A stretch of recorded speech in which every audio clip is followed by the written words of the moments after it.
Today, we are diving deep into a really powerful and, let's be honest, often controversial idea within Christian thought: spiritual warfare. It's a concept that has sparked some serious debate for centuries, and we're going to unpack exactly why. So, this is the big question, right? The one that's at the heart of it all. Is there really an unseen spiritual war happening all around us, right now? It's a massive idea, and we're going to look at it from every angle to get a handle on what's really at stake. So here's our game plan. First, we'll define what we even mean by a spiritual battlefield.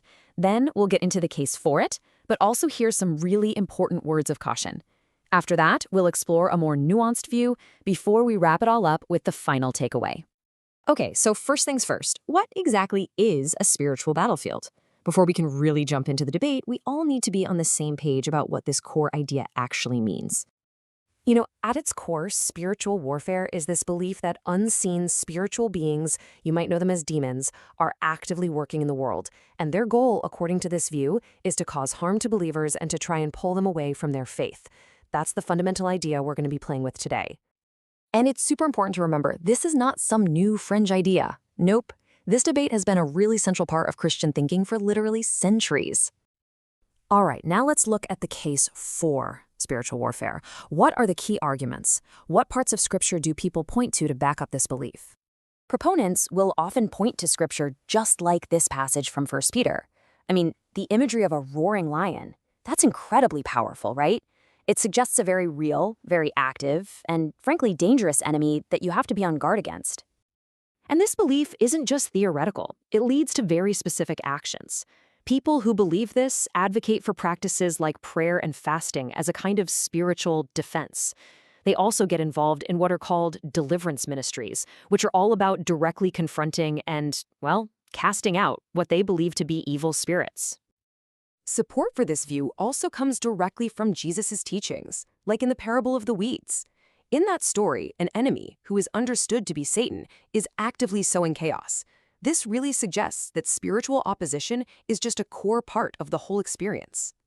But of course, that is not the whole story, not by a long shot. So let's shift gears and take a look at the more critical perspectives on this whole idea of spiritual warfare. This slide really gets to the heart of the critique. While one person might see demonic influence, critics suggest, hey, wait a minute, there might be other explanations here. They argue that what sometimes gets labeled as demonic activity could actually be better understood as intense psychological distress, maybe something like mental illness or deep-seated trauma. Critics also point to some real potential downsides of having this warfare mentality. They worry it can stir up a lot of fear and anxiety, maybe even lead to paranoia. Plus, it might oversimplify the incredibly complex nature of being human. And it could even downplay our own free will and moral responsibility for the struggles we face. So we have two pretty opposed views, right? But is it really that simple? Is it just one or the other? The biblical texts themselves seem to offer a much more nuanced picture. Let's take a look. For example, if you look at a lot of Jesus' teachings, like the ones in Matthew 18, they really emphasize things like humility and forgiveness. See, the focus there isn't on gaining power or control over some external force, but on our own inner character and how we treat other people. This presents a totally different kind of spiritual response. Instead of a combative, us versus them approach, this perspective is rooted in love and compassion. It really challenges the idea that the only option on the table is warfare. Okay, so we've explored the arguments for and against, and we've looked at the nuance in between. Let's try and bring it all together for our final takeaway. This table sums it all up pretty nicely. On one side, you have the proponent view, which sees these active spiritual entities and calls for vigilance and defense. Then, on the other side, you have the skeptical view, which warns against oversimplifying evil and instead focuses on things like human agency and compassion. Two very different paths forward. So, what's the bottom line?